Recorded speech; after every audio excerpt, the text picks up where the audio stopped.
안녕하세요. 청개구리 투자꾼 여러분, 강길수입니다. 자, 오늘은 제가 이제 그 경제에 대해서 좀 분석을 해봤는데요. 이제 향후 경제가 어떻게 돌아갈 것이며, 이 경제 상황으로 인해서 우리나라 코스피, 코스닥 지수가 어떤 영향을 받을 것이며, 어떻게 움직일지에 대한 그런 분석을 좀 해봤습니다. 따라서 이 분석을 통해서 여러분들이 매매를 어떤 타이밍으로 가져가야 될지 내지는 어떻게 대응처를 마련을 해야 될지에 대한 그런 이제 프로세스가 담겨져 있기 때문에 지금 영상 잘 시청해 주시고요. 자, 이 영상을 통해서 여러분들이 어떤 매매에 대한 차익을 극대화하고 손실은 최소화하는 방향으로 그렇게 매매를 하셨으면 좋겠습니다. 자, 그러면 본격적으로 이제 살펴보시면요. 지금 이제 화면 보시면 최근 경제 트렌드에 대해서 제가 이제 뉴스를 좀 따왔는데, 워렌 버핏이 어저께 이런 얘기를 했습니다. 지금 글로벌 버핏 지수가 역대 최고치다. 133%로 사상 최고치를 기록했다. 자, 이 최고치는 뭐냐면 예전 2000년대죠. 2000년도 그 IT 버블 때와 내지는 금융위기 때 2008년 금융위기 때와 거의 고점 수준이 똑같기 때문에 한마디로 이제 버블이 꼈다는 얘기죠. 버블이 엄청나게 지금 낀 상태에서 증시만 계속해서 상승을 하고 있기 때문에 이게 이제 곧 붕괴될 가능성이 있다는 얘기입니다. 예, 붕괴될 가능성이 있기 때문에 조금 이제 조심을 해야 된다라고 이제 워렌 버핏이 그렇게 얘기를 했고요. 여기 보시면 자, 이제 FOMC 회의가 열리죠. 자, 저녁부터 열리는 가운데 기술주 중심의 나스닥 100 선물지수는 계속 상승을 하고 있어요. 근데 계속해서 지금 이슈가 나오고 있는 게 인플레이션이죠. 인플레이션. 자, 인플레이션 나오면 금리 상승 나와야 되고요. 자, 금리 상승 나오면 이제 테이퍼링까지 그렇게 연결되는 그런 프로세스라고 보시면 되는데, 여러분들 잘 기억하셔야 돼요. 인플레이션이 왜 나왔습니까? 인플레이션이 원자재 값이 계속해서 고공행진을 이루었죠. 고공행진을. 왜 그러냐면요. 코로나가 터지고 나서 사실 미국은 수출 국가가 아니라 수입 국가죠. 예, 주로 원자재를 수입을 해야 되는데 코로나로 인해서 비행기가 뜨질 않아요. 그렇다고 이제 선박을 이용하긴 하는데 선박도 굉장히 기간이 도착하는데 느리죠. 그렇기 때문에 원자재 유통이 원활하지가 않기 때문에 계속해서 원자재 값이 상승을 했고요. 특히나 지금 이제 원유 가격이 거의 사상 최고치죠. 그러니까 원유 가격이 그렇게 올라버리니까 그 원유를 사용하는 밑에 이제 원자재들도 똑같이 올라가게 된 상황이에요. 예, 그렇기 때문에 그게 이제 인플레이션으로 그렇게 온 거고요. 그다음에 이러한 이제 원자재 값 상승이 결국에는 제조회사 같은 경우는 소비자들에게 그 인플레이션을 갖다 전가를 시켜버리죠. 그래서 소비자 물가지수 CPI가 상승하는 이제 그런 영향력을 보였고요. 결국에는 이게 증시까지 이어져서 사실 이제 증시가 하락을 해야 되는 상황인데, 자, 5월달 같은 경우에는 그래도 조금 이제 하락을 했었죠. 그러다가 다시 이제 반등해서 올라오는 시점인데, 제가 봤을 때는 지금 현재 호재로 될 만한 게 없어요. 그러니까 지금 이제 뭐 인플레이션 그 완화 기대감만 계속해서 기대감이라는 것 때문에 증시가 지금 이제 조금 반등해서 상승을 하고 있긴 한데, 본격적으로 테이퍼링이 시도가 되면 증시는 완전히 이제 폭락을 하게 될 수밖에 없습니다. 폭락을 하게 될 수밖에 없어요. 그래서 지금 이제 여러분들께서는 증시가 본격적으로 반등해서 이제 상승장이 본격적으로 오나보다라고 이제 그렇게 판단했다가는 큰일이 날 수도 있습니다. 그래서 자, 돌다리도 두드려보고 건너자. 그리고 조심해서 나쁠 건 없다.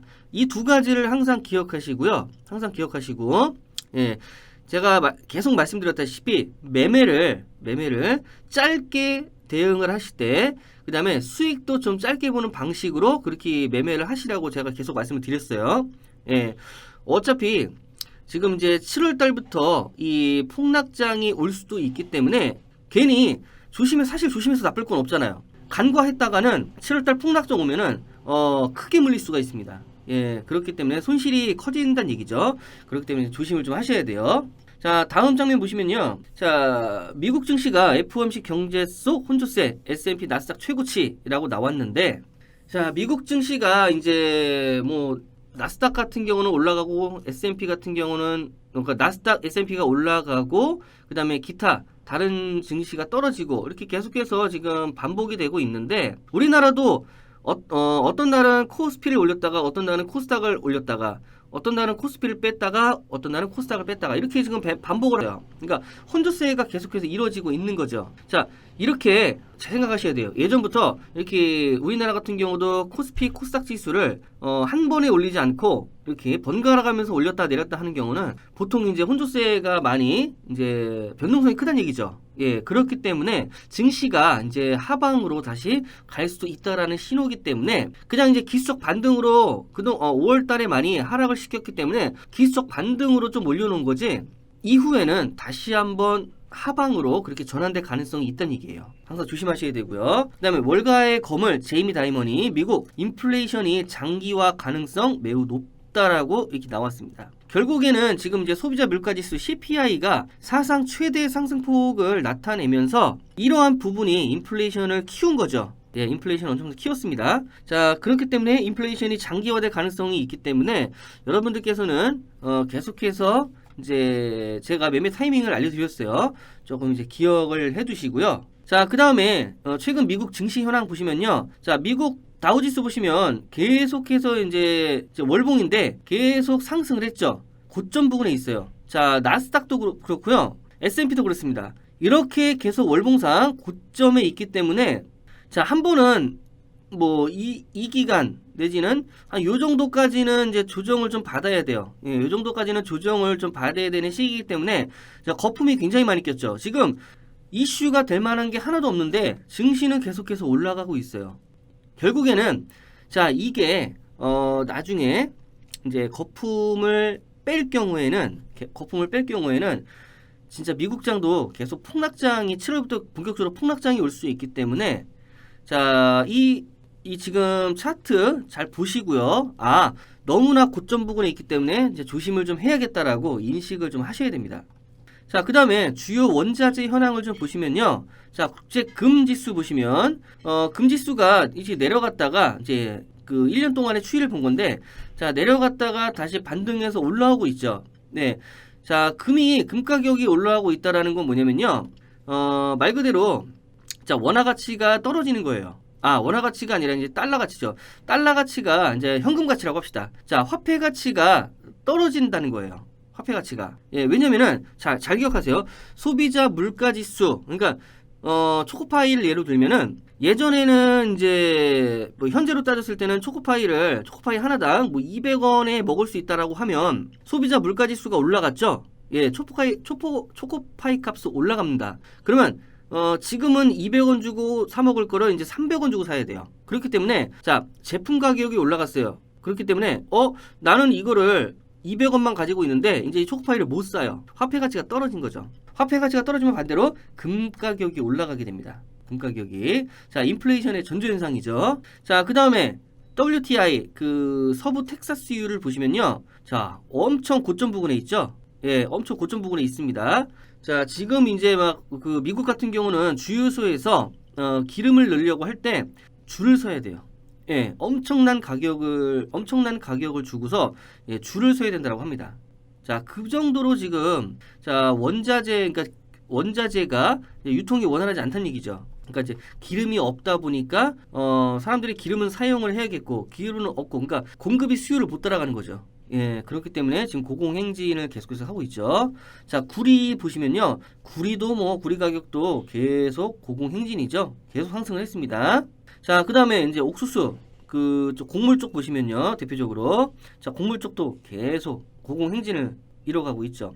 이러한 부분을 보시면 원자재가 다 지금 고점 부근에 있기 때문에 이게 인플레이션으로 안 올 수가 없습니다.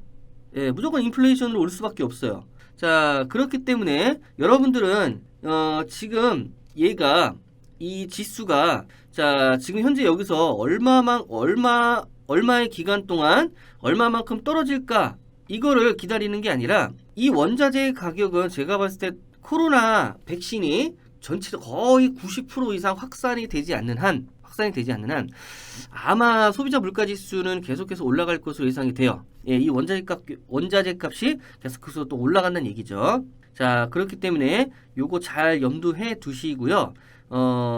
이제 우리나라 조금 이제 코스피 코스닥 지수를 살펴보면요. 자, 우리나라 코스피 종합주가 지수를 보시면, 자, 제가 이제 선을 그어봤는데, 이 저점이 계속해서 올라와서 여기서 한번 조금 눌림목이 있었죠. 그 다음에 다시 반등해서 올라왔습니다. 자, 위점도 보니까 이렇게 올라갔죠. 그러면서 이 이 위점에, 자, 저항 부근을 돌파하는 순간 계속해서 상승을 했어요. 그래서 저는 이렇게 보고 있습니다. 지금 우리나라도 거품이 많이 꼈죠, 사실상. 자, 근데 잘 기억하셔야 돼요. 우리나라도 얼마 전에, 엊그저께인가? 뉴스에 나왔어요. 이제 우리나라도 금리 인상을 할 거다라고 나왔기 때문에, 자, 우리나라가 금리 인상을 한다는 것 자체가 이제 거품이 많이 꼈다는 얘기죠. 네, 거품이 많이 꼈기 때문에, 이제 증시에 거품이 많이 꼈기 때문에 얘는 이제 좀 조정이 나와줘야 될 구간이에요. 그래서 제가 봤을 땐 다시 한번 여기까지 내려올 가능성이 있고, 자, 이게 한 2800포인트 정도 되는데 일단은 3000선이 좀 무너진다라고 저는 보고 있습니다. 왜냐면은 일단은 미국 시장이 이제 7월 달부터 만약에 폭락장이 온다라고 했을 때 우리나라도 뭐 호재가 있다 해도 미국 시장이 안 좋으면 우리나라는 사실 외국인에 의해서 좀 이끌리는 그런 증시잖아요. 그렇기 때문에 외국인이 나가버리면 기관도 덩달아 나갑니다. 기관도 덩달아 나가기 때문에 증시가 이제 하락을 하겠죠. 개인이 아무리 물량을 받는다라고 해도 역부족입니다. 뭐 최근에 뭐 동학개미 그래갖고 이제 동학개미가 우리나라 증시를 좀 이끌어야 된다. 뭐 이렇게 해갖고 이제 기관 외국인의 손에 그렇게 놀아나면 안 된다라고 뭐 이렇게 나오고 있는데 아직까지는 좀 역부족이죠. 그렇기 때문에 저는 제가 봤을 때는 이 지금 지수가 이제 만약에 하락을 한다라고 하면 2800포인트 까지 내려올 가능성이 있고요. 자, 그 밑으로 이제 요 박스권 안에서 다시 한번 이제 움직임을 보이다가 뭐 한 9월 달부터 다시 한번 이제 반등을 해서 다시 이제 조금 3000포인트 위로 올라가는, 예, 그런 움직임을 좀 예상을 계속해서 해보고 있어요. 그래서 이 코스피 지수 같은 경우도 지금 이제 계속해서 이게 뭐 촘촘히 계단 형식으로 갔기 때문에 아마 내려올 때는 좀 이제 급락으로 내려올 가능성이 있습니다. 뭐 6월 달까지는 괜찮을 것 같아요. 6월 달까지는 이렇게 약간 이런 이제 움직임을 보이다가 횡보의 움직임을 보이다가 점차적으로 이제 또 떨어지겠죠. 그래서 다시 한번 박스권 안에서 그렇게 움직임을 보이는, 예, 그런 현상을 조금 예견해 볼 수 있고요. 자, 코스닥 지수 같은 경우도 보시면, 자, 제가 이제 선을 그어봤는데 여기가 이제 이제 저항대가 되는 거죠. 자, 저항대에 부딪혀서 내려왔어요. 그러면서 다시 한번 이제 코스닥 지수 같은 경우도 여기서 반등해서 뭐 이제 저항선을 다시 돌파하는 것보다는 제가 판단했을 때는 다시 한번 내려와서 요 부분에서 900포인트 내지는 800포인트까지 내려와서 요 부분에서 다시 한번 이제 계속해서 박스권 안에서 움직이는 현상을 좀 보여줄 것 같아요. 자, 그렇게 좀 예견을 해볼 수가 있습니다. 코스피 코스닥 종합지수 같은 경우는. 자, 따라서 자, 증시가 이렇게 7월 달부터 만약에 이제 폭락장이 온다. 지금 상황으로 봤을 때는 폭락장이 올 수밖에 없겠죠. 예. 자, 폭락장이 본격적으로 시작이 된다라고 하면 일단은 여러분들 제가 누차 계속 말씀드리지만 매매를 좀 자제를 하시던가 아니면 자, 매매를 자제하시라는 거 아예 매매를 끊는 게 아니라 매매 수를 뭐 지금 포트를 한 5종목으로 가져갔다 그러면요, 한 2종목, 3종목으로 줄이시고요. 리스크 관리 차원에서. 아니면, 자, 매매 타이밍을 짧게 잡는 거. 예, 그래서, 이거는 예전 같았으면, 이 종목 같은 경우는 예전 같았으면은, 야, 연속 한, 3일 정도는 계속 연속 상승을 했어.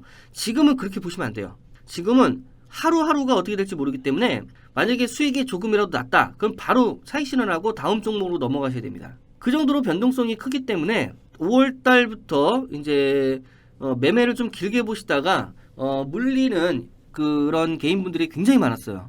예, 지금 6월 달도 그렇고요. 자, 그렇기 때문에 매매 타이밍을 짧게 가져가시면서 그다음에 짧게 수익 보고 다음 종목으로 빨리 갈아타는, 예, 그런 매매 타이밍을 조금 이제 염두에 두셔야 됩니다. 여기까지 이제 분석을 좀 해봤고요.